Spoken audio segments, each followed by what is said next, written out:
कटक जिला टांगी चौद्वार ब्लॉक सालगा पंचायत प्राकृतिक शोभा राशि रे भरपूर भैरपुर ग्रामर शोभा को द्विगुणित करुचे प्रभु श्रीराम मंदिर।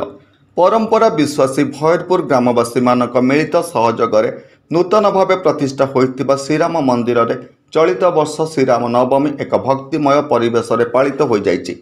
एही अवसर रे बुधवार प्रातरु अभिज्ञ पंडित मानक द्वारा रघुकुल नंदन प्रभु श्रीराम, माता जानकी, भ्राता लक्ष्मण और भक्त श्रेष्ठ वीर हनुमान पूजा अर्चना समस्त रीतिनीति अनुजाई समापन करा जायथिला।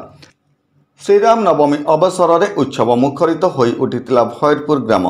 उत्सव को अति उत्साहर सह पालन करुथिले भैरपुर ग्रामवासी। अभिज्ञ पंडित मानक मंत्रध्वनि मन में पवित्रता भरी देउथिला बेले सहस्राधिक श्रद्धालु मानक जय श्रीराम जय हनुमान ध्वनि प्रकम्पित करुथिला श्रीराम मंदिर परिसर को। अनेक श्रद्धालु भक्तिर भावरस बुड़ी जाई शरणश्रित हो जाइथिले प्रभुଙ୍କ पाद पद्म रे। एही अवसर में बाबा धवलेश्वर भजन संध्या ट्रुप पक्षरु परिवेशित भजन श्रद्धालु मानक मन को भक्ति रस बांधि रखिथिला।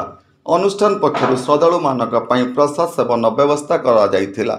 टांगीरू लिंगराज पंडांक रिपोर्ट, होली टीवी ओडिया। नमस्कार, मु लिपिका आपण मानक स्वागत करछि नुआ रूपरे होली टीवी ओडिया।